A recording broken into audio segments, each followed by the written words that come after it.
Pada dasarnya, Putin sedang berusaha menyusun ulang batas-batas Eropa pasca Perang Dingin, membangun zona keamanan yang luas, dan menarik kembali Ukraina dengan paksa jika perlu.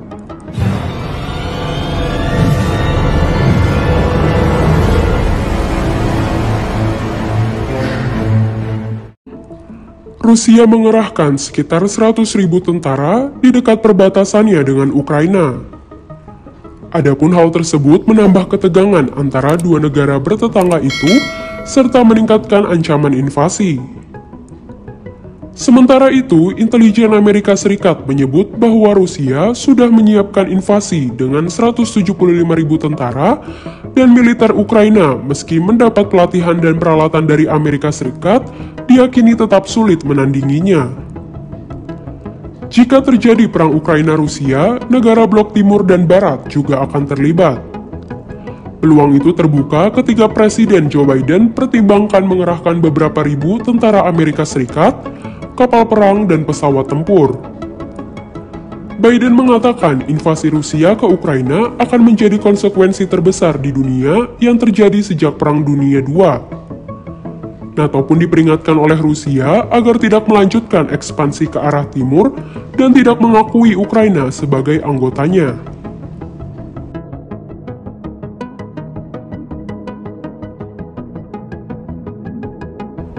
Pada dasarnya, Putin sedang berusaha menyusun ulang batas-batas Eropa pasca Perang Dingin, membangun zona keamanan yang luas, dan menarik kembali Ukraina dengan paksa jika perlu.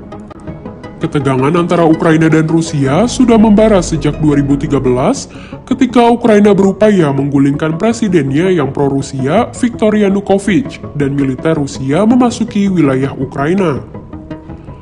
Imbas kondisi tersebut, Rusia mencaplok semenanjung Crimea yang otonom pada 2014 dan mengobarkan pemberontakan separatis di Ukraina Timur. Rusia berdalih, aneksasi Crimea adalah untuk membela kepentingan warga Rusia di sana.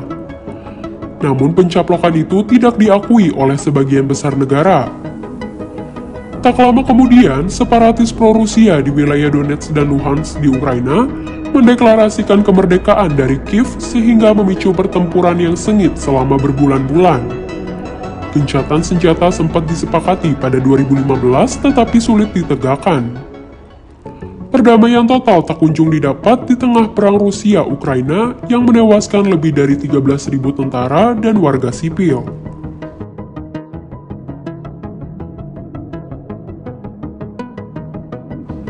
Menurut Putin, Ukraina pada dasarnya adalah bagian dari Rusia baik secara budaya maupun historis. Vladimir Putin yang kini berusia 69 tahun dan berada di senja karir politiknya, juga disinyalir berniat memoles citranya dengan memperbaiki apa yang dilihatnya sebagai bencana abad ke-20 yaitu pecahnya Uni Soviet. Ukraina, negara berpenduduk 44 juta orang yang sebelumnya tergabung dengan Uni Soviet dan berbagi perbatasan sepanjang 1.900 km dengan Rusia, menurut Putin dapat meningkatkan kekuatan negaranya untuk bersaing dengan Amerika Serikat dan China. Putin turut sinyalir berusaha meningkatkan dukungan nasionalis di dalam negeri di tengah pandemi yang berkecamuk dan perekonomian yang tertatih. Pada 2021, Rusia juga dilanda demo anti-Putin terbesar dalam beberapa tahun oleh oposisi.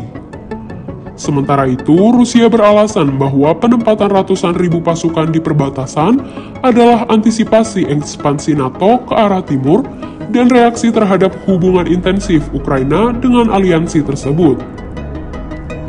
NATO meningkatkan dukungan untuk Ukraina dalam hal persenjataan, pelatihan, dan personel. Rusia pun menuduh Ukraina meningkatkan jumlah pasukannya sebagai persiapan merebut kembali wilayah Donbas, tetapi Kiev membantah tudingan itu.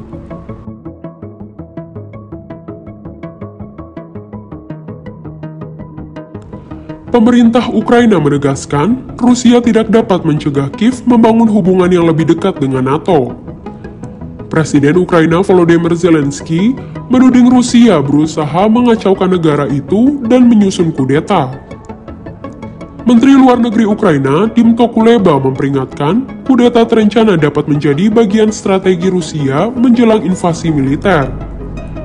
Ketegangan antara kedua negara semakin diperburuk oleh krisis energi Ukraina yang mendalam dan menurut Kiev didalangi oleh Moskwa dengan sengaja.